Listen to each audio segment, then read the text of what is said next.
This meeting is being recorded. It's official. The meeting has started.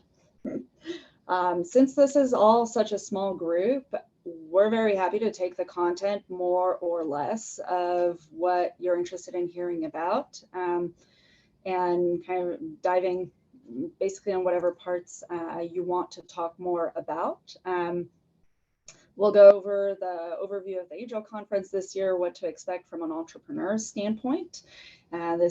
This session is mostly geared to Jay, Demetrius, and Doug, and Alan if he pops back in. Mark's gotten on out of there as backup and to learn up about it, even though some of them know a lot about it already. And making sure that we're there for support. And then I can go into, Alan's back. Welcome back, Alan. You didn't miss any content, don't worry. So we'll go over the overview of the conference this year, what to expect, how to apply, and then I have a couple slides on different types of equity investment deals. It's a pretty high level of what deal types can look like, but really just to whet your appetite about what that is. Some of you on this call already know a lot about that. So if there are questions about them, I don't need to be the only one that answers the questions too. Hopefully this can be a collaborative group as us Alaskans know how to do. I'm roping myself into it, but as we all talked about, I was born and raised in France. So I'd like to think that I've been here, well, at least 2 winters now, so, or 1 winter, 2 winters, I lied. I'm kidding. I arrived here in winter and have had my 2nd winter, so hopefully that grows my Alaska chops. And now this is on the record and highly embarrassing. But thankfully this is a good crew. All right.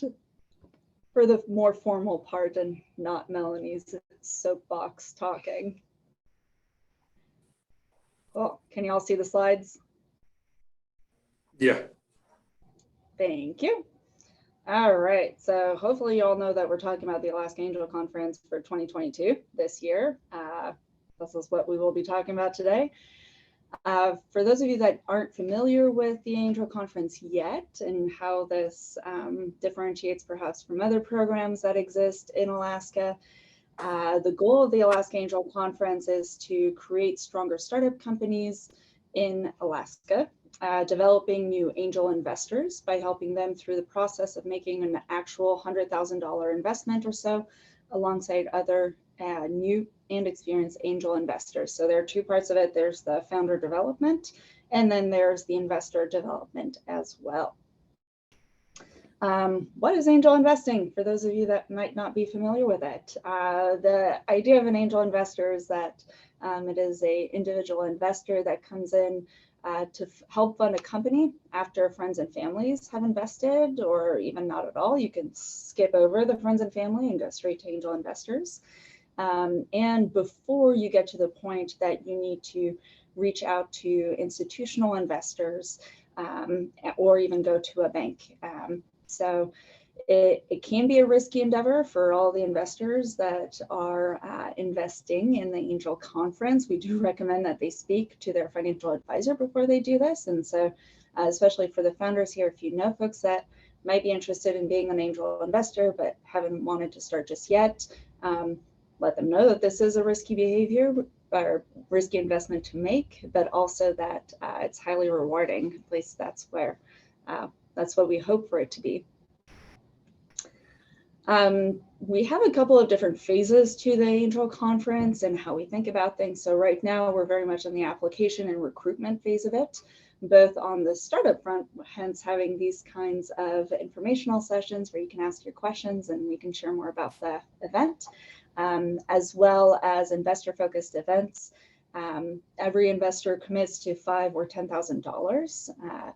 And from there, we will have both our cohort of startups and our cohort of investors. We select about 20 startups for the program, but frankly, that's been about, we haven't had to say no very often. It tends to be a self-selecting group. We go through, in the pitch phase, we go through 2 rounds of pitches. where investors can ask questions and provide feedback for the companies. And that's about a month-long process. From there, the investors get together based on the pitches that they've heard, and they select 6 finalists that will then enter the diligence phase of the conference and really provide a deep dive into each of these companies and reviewing the deal term, discussing the deal terms, at least starting those conversations, answering questions about the market size and market opportunity, et cetera, that the investors have. And then at the end of the conference is when one company is selected to actually receive that $100,000 investment by the investors. We will have a final event where all the finalist companies get to pitch, and we will announce the winner at that event.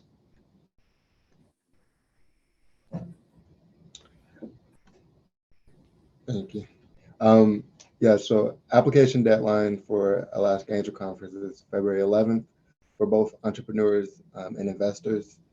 We'll hold weekly meetings on Tuesdays from 4:30 to 6 p.m., as well as office hours on Wednesdays from 10 a.m. to 11 a.m. And then we'll have our kickoff event February 22nd, and the event timeline is from February to May, which will have our final event and also the final pitch for the companies that are selected.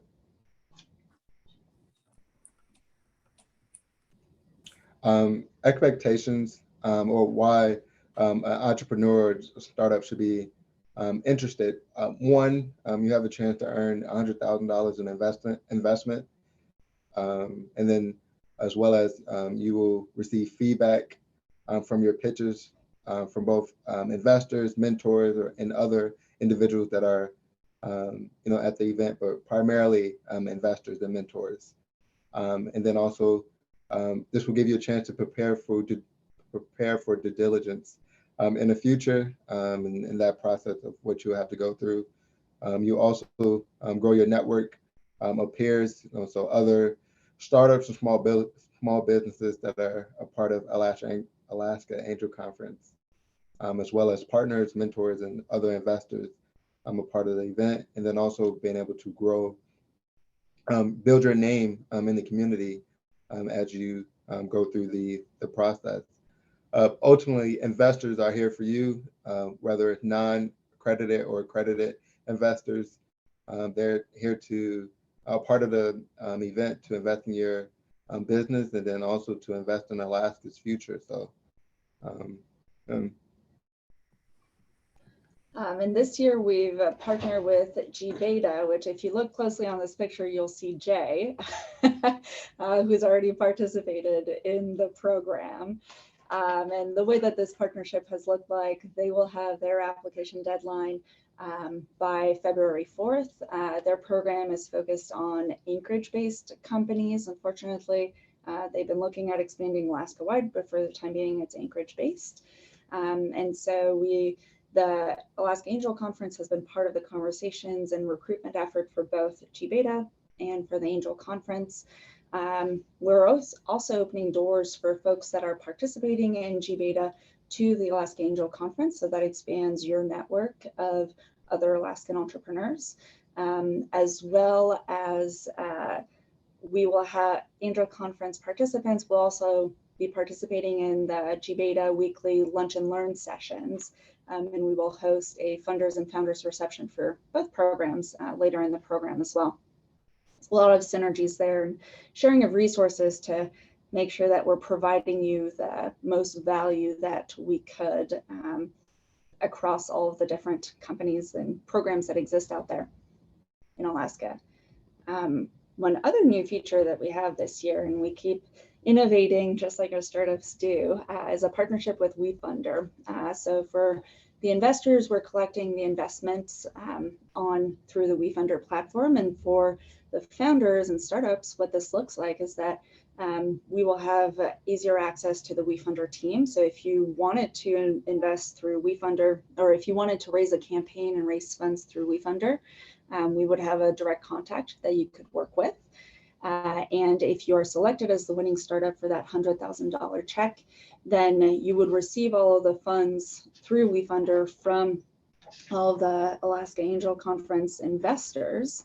And then you would be able to either continue that campaign and raise more funds to investors nationally, or you can decide to just keep the money and close down the campaign. But the idea there is that we are expanding the ways that you can get capital and investments into your company. And you certainly don't have to use WeFunder in the future, but it's certainly a nice bonus and a good partnership that we've had to get your name out there.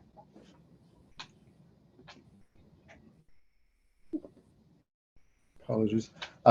Expectations for entrepreneurs: expect to spend a good amount of time practicing your pitch and explaining your companies to investors and to the panel, and then expect to spend about 2 to 3 hours per week to prepare your pitch. And then, if selected as a finalist, you'll go through a due diligence phase with investors, and then as well as make a final pitch for the final event in May. And so expect to spend some time, answering questions to whatever the investors have, and potentially mentors questions that they have.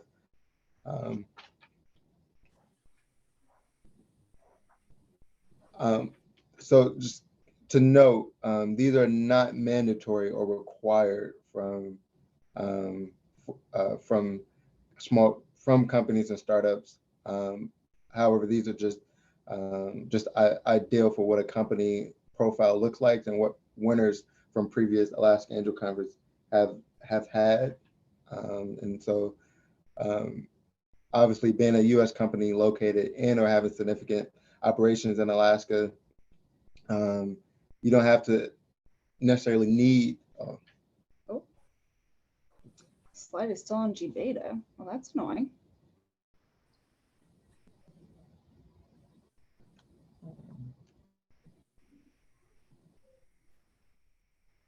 Has it moved? Okay, thank you. Sorry about that. Odd. Okay. Don't necessarily need to be seeking 100,000 to 200, but it's ideal with a product, at least a product. Also, you do not need an MVP, but what we've seen from previous winners that they have an MVP in the market, as well as seeking or have already, a large addressable market size, and with a plan to scale and expand in the future.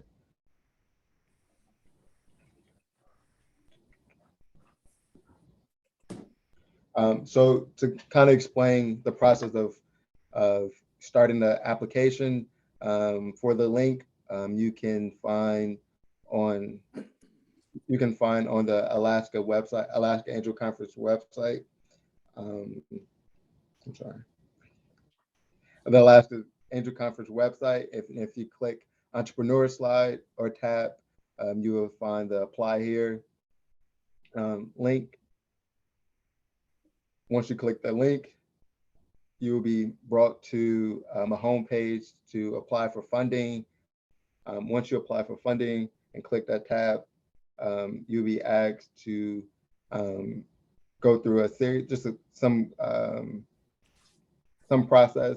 So one, the introduction, just to have you familiar with what to expect and what you'll be applying for. And then just mandatory files and documents that you would need to have for each required application. And then there are some optional features in there that you do not necessarily have to include, but it would be nice to just have. And then the final stage of any additional requirements that we'll need from the startup. And one nice thing about this platform, Gust, it's where all the investors will be looking at this information. So the more information you have, the better. That's why we ask for these different documents, and what we've seen be a good compromise between must have for the investors to have confidence in the companies, selecting them, and then also nice to have, but not required if you have that information. And there is a finish this later section, so you can start your application, put your company name and contact, and then come back to it later if you aren't ready to go 100% at it just yet. The Alaska Angel Conference, at least from our perspective, the reason why this is the 4th annual one is that it's been mildly successful. We think so, at least. The conference has been able to invest over $350,000 in Alaskan companies over the last 3 years. There have also been side investments made in companies as a result of the connections made between investors and startups. Many new angel investors have been created, or at least sparked some interest in investing within Alaska residents as a result of the Angel Conference. We've had a good number of startups that have gone through the program, and 17 in particular have gone through the due diligence process. And well, we can't count the number of connections that have been made because you just never know when folks are going to pop back up. And just as an example, so the last 3 years, here are the winners, winning companies.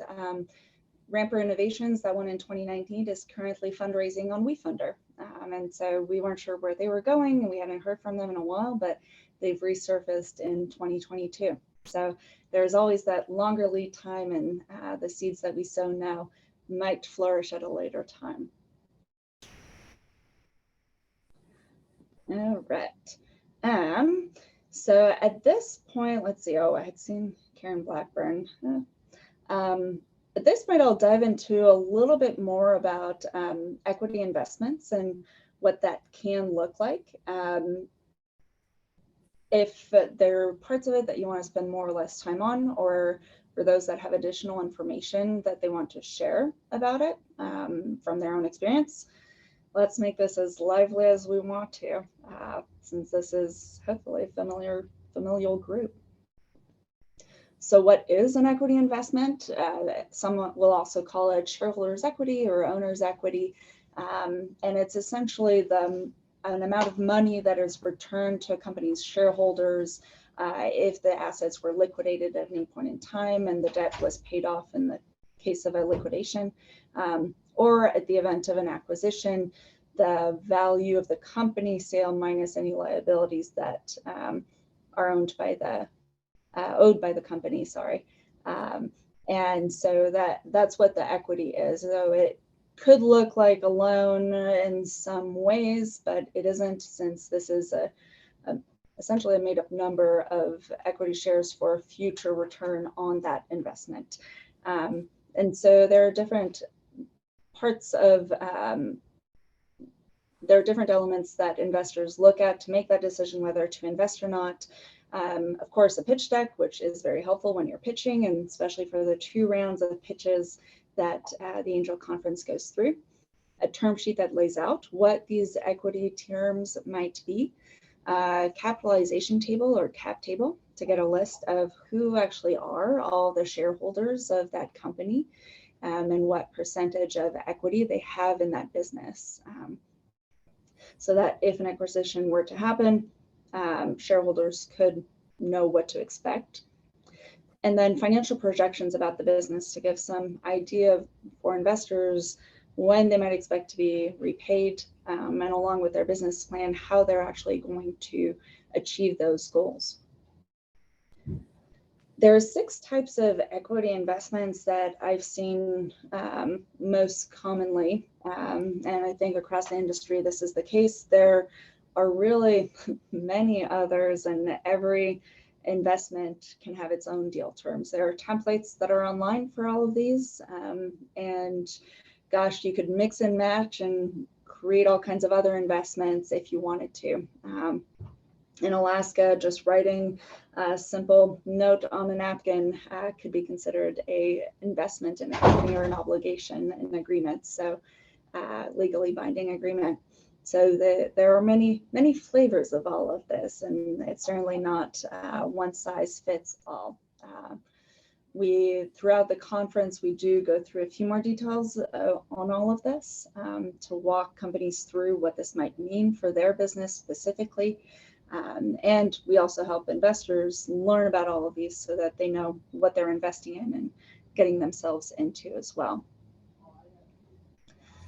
So the first one is straight equity. It's probably what people think about when they're thinking about equity investments. It represents a share of the company, and you receive your return when the business is sold or goes public in the long run.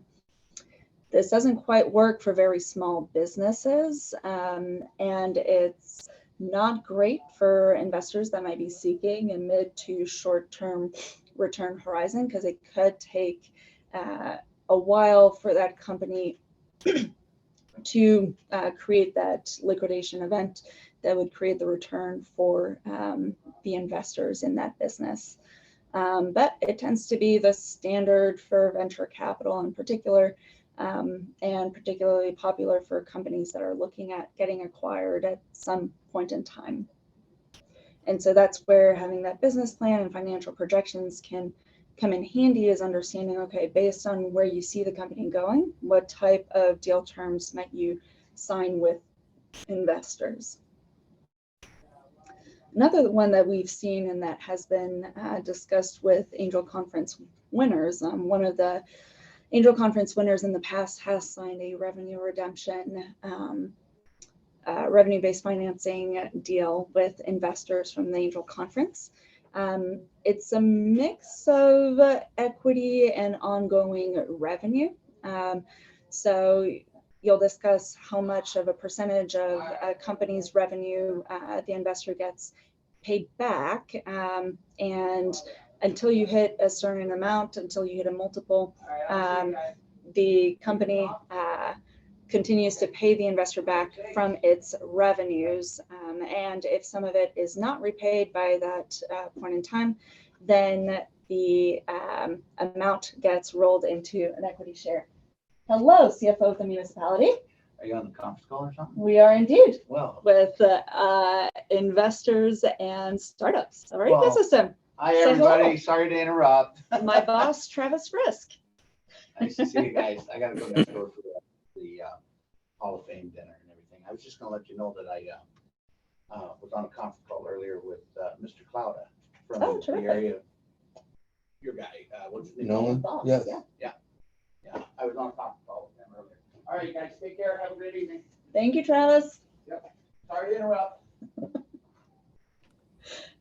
There you have it, Anchorage's CFO. Good thing this is a small crowd and nothing too, well, formal.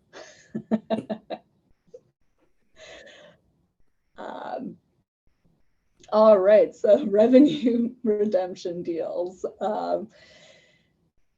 So the idea there is essentially from the revenues that you're generating in your company, you're paying back your investors, and if that at a certain point in time determined by the deal terms, you haven't paid back the full amount, then that becomes equity into the company itself. And this is a fairly new type of investment, so investors are still figuring out. I've seen different models. And for companies that aren't going to expand and grow 10x over the next 5 years, this is often a good model to go off of, especially if you expect to be profitable, or sorry, to generate revenue fairly fast for your company. Related to the equity, straight equity investments, you can think about, well, and I guess the permanent fund dividend to some extent, you can have preferred shares in a company and pay back a dividend to your investors. And so this can look differently. You can have different shares of stocks and pay those dividends for folks over the long run. But that I don't see as often, these deals as often, because it's a little more complex, and it really, well, I've seen it mostly with large companies that have that liquidation event fairly fast. Next is convertible debt. It's a hybrid between a loan and an equity. It shows as debt on your company's balance sheet until there is that conversion date or conversion, usually a conversion date that gets hit. And there is, depending on the deal and how it's structured and how it's written, you might have, you might start repaying before that specific date that is in the terms, but for anything that doesn't get repaid, it will roll over into equity at the end of it. So similar to revenue-based redemption, but not tied to the revenues themselves, just pure numbers. And then there might be a discount on shares in the future. And again, deal terms, these aren't all steadfast rules about what should be what. These are just general ideas. So for our last two deal terms, they're rather similar. One of them is a simple agreement for future equity, a SAFE. So similar to a straight equity, but the valuation at which you'll receive your investment returns is determined at a later date. And there are also talks about pre and post money valuations, which I won't get into at this point in time. And it's usually easier for entrepreneurs. And on the flip side of it, there is that KISS, keep it simple security, which tends to favor investors, has some flavor of straight equity and convertible debt to it. Both of these are pretty fast and have been made popular by Y Combinator and the like. And so it's, these are fast, but they do have their own consequences to keep in mind. These aren't just funny money of any kind, which some folks can think of these as. There is definitely that money that gets repaid to investors in the long run. So those are high-level 6 different types of investments that can be made by equity investors and that angel conference investors will look at and might talk about. If you have no idea what you're looking at right now, don't worry about it. That is certainly part of the conversation as part of the conference itself and why the investors are there to help guide you, and why we focus on the pitch of the company in the first 4 weeks of the program. And at that point in time is when we start talking about due diligence, is when we start talking about deal types and deal terms. So if you want to learn more, we have more events that we're hosting and informational sessions. Most notably Thursday next week, I'll be hosting alongside the Alaska SBDC a due diligence for entrepreneurs section to understand what documents you need to prepare and be ready for, which can apply for both equity investments and the Angel Conference, but really if you're ever thinking about raising money, whether it's from loans or if it's grants and whatnot, the same documents do apply. So that will be from 11 to 12 p.m. next Thursday. And then every Wednesday, as Matt mentioned, from 10 to 11 a.m., we'll be presenting after 1 million cups and having office hours that are really informal. And we've had all kinds of questions asked during those times. And yeah, we just want to hear how we can help you and make sure that you're successful as you apply for the Angel Conference. And that's all we've got. This is our email address and our website, and I'll plug those into the chat as well. And I'm curious to hear questions from all of you, as well as any feedback or even additional points to add to everything we've mentioned, or if you have questions for my boss, Travis, he might be popping back in, who knows? Thank you all. Hey, Melanie, probably a silly question, but Airhounds is structured as an LLC, and I'm curious as to whether or not that locks off some of these options. Mm-hmm. Scott is our master entity conversation for the conference. Yeah, it gets in, actually, I'm not real expert in that area. We've always invested in some sort of a corporation, Alaska corporation, and not a limited liability corporation, but either usually a C corp. So I can't give you an informed answer. I can give you a guess, but I don't want to do that. So, but it's a good thing for me to come up to speed on and be able to get back to this group about. Cool, thank you. I can also expand on that a little bit. This is Mark Lambert.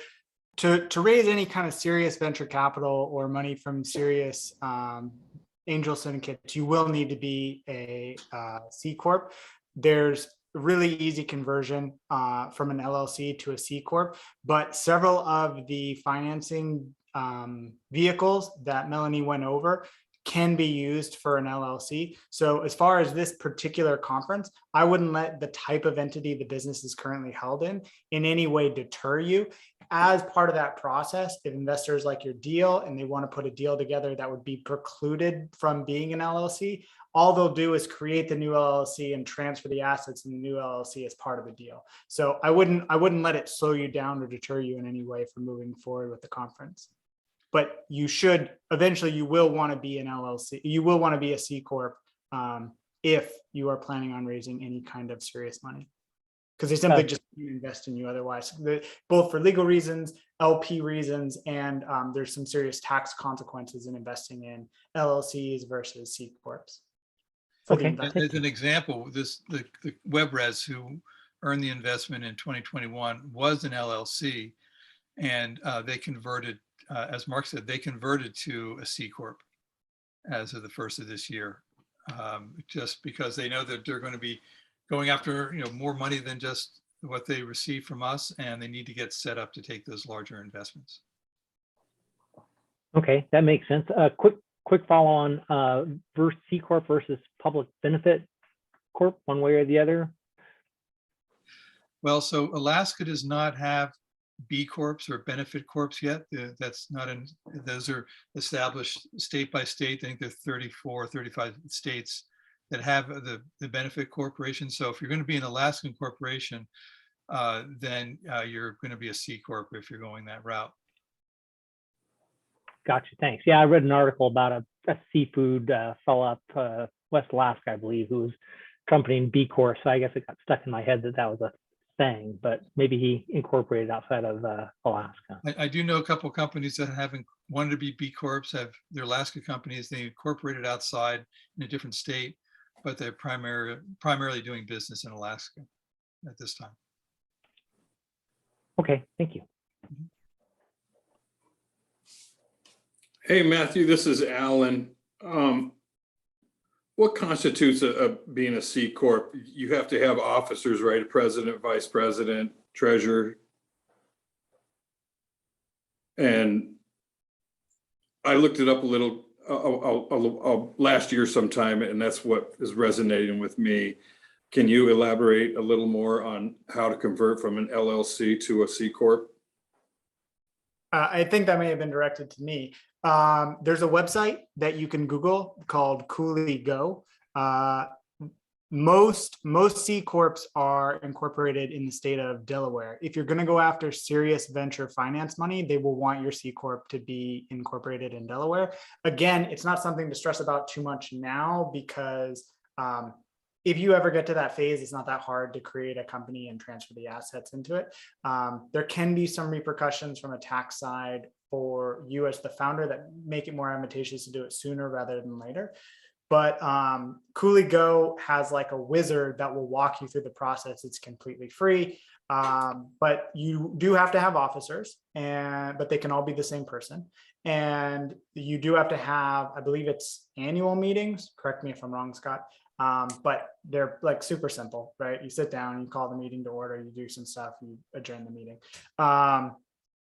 All of that can be learned in maybe 15 minutes worth of reading an article on Google. So for early stage founders, there are no practical differences in creating a C Corp versus an LLC, in my experience. And it all depends on what future types of funding and investments you might be looking at too. Again, I'm not an attorney, so you should seek official advice from your legal or financial advisor. Yep. But that's in the ballpark, I'm sure. Yeah. Okay, that good answer. I appreciate that. And that's Coolio. I got that on the chat, so I'll be looking them up. Real quick. And Alan, are you still thinking about a restaurant business, or has that evolved? It's changed. My business plan has changed, but it's still going to be the big picture is a dinner theater where they're high numbers, and I'm thinking of coming to Anchorage for that because the talented actors are far and few between here in the Southeast. So it's just it right now it's as it stands. As I was presenting it last year, some things have changed, and if I pursue this, I'll indulge you guys. I'll fill you in on what's, because there's a lot of investment property here in Ketchikan, and it's just, as I'm learning more and more about it, that's the way to go, because you got renters paying your mortgage, and what you produce is all pretty much profit. So it's very appealing to me. It's not as easy as it sounds though. So I'm just learning, and I'm very interested in if somebody can give me a definition for high equity investments.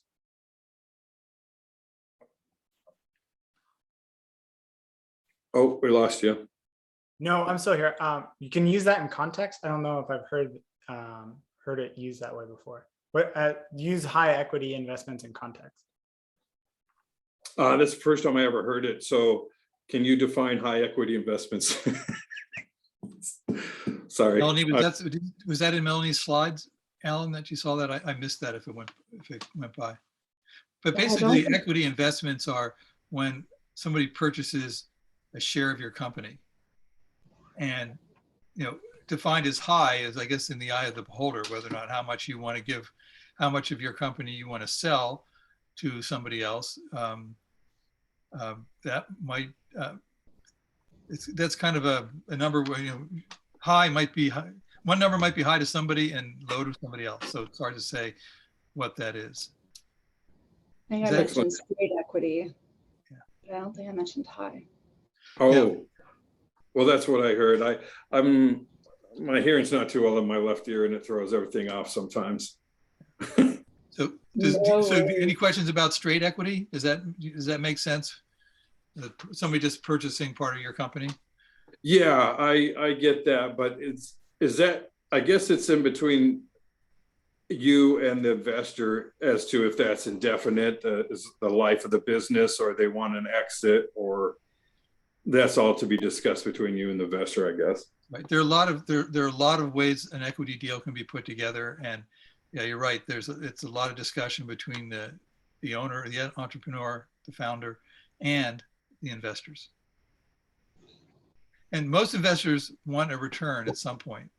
So they're going to want to get their money back out, whether that is they see your company as one that could grow substantially and be acquired by another company in the future. And that way, everybody who owns part of that company will benefit from that sale. Or maybe it's not one that'll grow a lot, but have really good cash flow. So maybe you use a different structure than just a straight equity investment. Maybe it is more of a revenue redemption or something like that, where there's the amount invested is paid back out of good cash flow. But we can go more deeply into those types of deals when we get to that point. And it becomes so integral to the company itself that it's hard to generalize too much as well. Okay. So if we can pop back to the competition itself for just a sec, the implication that I got from the slides with this, is this kind of a winner takes all situation? Yes, indeed. The winner takes all the money that the investors have pooled together into one vehicle. However, you can't discount the fact that you will be making a lot of connections with amazing people, Doug. And that there have been some investors that have gone to the side and invested in some of the companies from the conference as well. But those are harder numbers to track, but for those that we've tracked, yeah, that's been pretty beneficial. Okay, and that probably answers the next follow-on, which is that because it's winner takes all in essence, everybody's making the same deal. I mean, so it's not like you're negotiating a bazillion different contracts with these different investors as part of that 100K. It's a deal. Yeah. That is correct. So it's one, yeah, because you're negotiating a deal with the angel conference, and then the investors are actually part owners, or investors are the owners of that fund. So you only have one contract. So the investors will all pool our $100,000 together roughly. That's our goal, and we've met that the last 3 years. And we put that into the angel fund, and the angel fund negotiates with the company that earns the investment. And as part of the 6-7 weeks that are focused on due diligence, conversations about what kind of deal you're looking at and what kind of terms you might be considering are part of that conversation and consideration when the investors choose which company to invest in as a one consolidated unit of investors. I have a question, if I could, about the deal itself and maybe the timing of it. We're planning to be raising our seed round, simultaneously, essentially. And if we won the conference, winner takes all and all that, it would just be a small part of that full round, ideally, I guess. So I'm wondering if that's an option, if you're falling under, a round led by someone else, or if you would prefer to be the round leader. Yeah, just curious about those things. Go ahead. I don't see why not.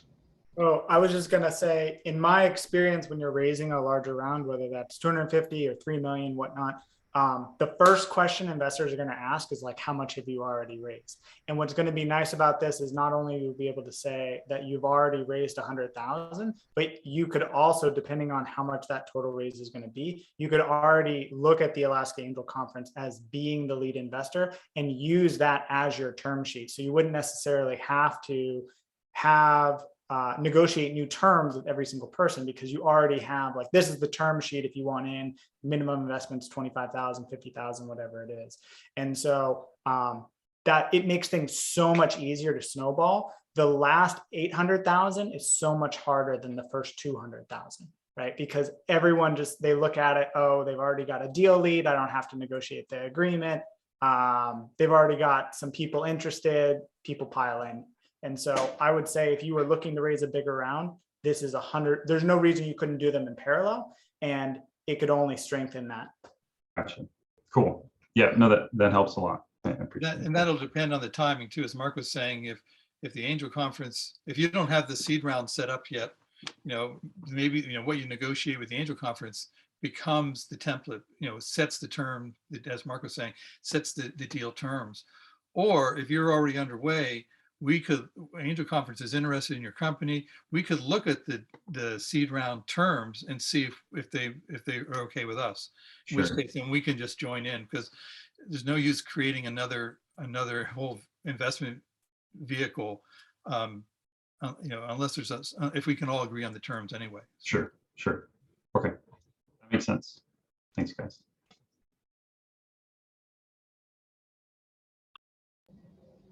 I guess as a final thought, I would say, just cutting to the chase, if you have taken the time to spend the last hour on this call, you should apply to be part of the Alaska Angel Conference. I'm a former founder. I have to tell you, the journey you are about to go on is going to be so much harder than you think it's going to be. It's going to be worth it, but it's going to be hard, and fundraising is going to take so much longer than you think it's going to take. And so even if you are still in the just early stages of your company, you have to really think about what is your role as the founder. Like, as the founder, your job, both in the inception and all the way through the eventual exit, is going to be building the vision, sharing what it is you're trying to force into the world, into existence, to customers, to investors, to employees. That is almost your job, is to be communicating this vision. And this process, whether you're in revenue and you have a large scale business, or you just have an idea, whether or not you win, this process will teach you so much. It will teach you, you'll refine your pitch, you'll find what works, you'll meet people who will just want to help you. The thing is with a lot of these groups is, you know, they're not a bank, they're investors. And one of the things that angel investors bring to the table is the first things they're asking is like, what do you need help with? And so they're going to get you access to talent. They're going to get you access to capital. They're going to get you access to technology, other people who are in the field.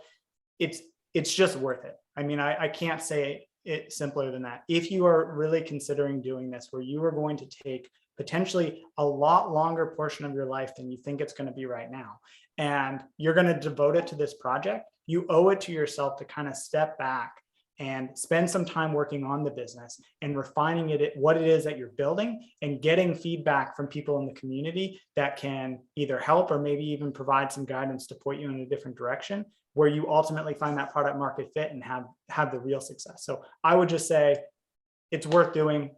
Just apply, you will get a lot out of it. And then I'll get off my soapbox. I'm just thinking you should be the one giving these presentations, not me. Mark for president. I agree, Doug. We should put him pitching. Now, thank you all very much for joining us on a late Thursday and evening. It was a pleasure to have you all, and yeah, join us next Wednesday, 10 a.m. if you want to ask more one-on-one questions with us, and or you all know how to reach me. And I will be happy to redirect questions where needed. And that's 10 a.m. every Wednesday for the 1 million cups of coffee? Right after. Mm-hmm. Oh, right after. Yep. And we have the link to it on the Alaska Angel Conference website as well. Awesome. Yes. I got to get to another meeting. It was a great meeting, everyone. Yeah, thanks, folks. Yeah. I really appreciate the brief.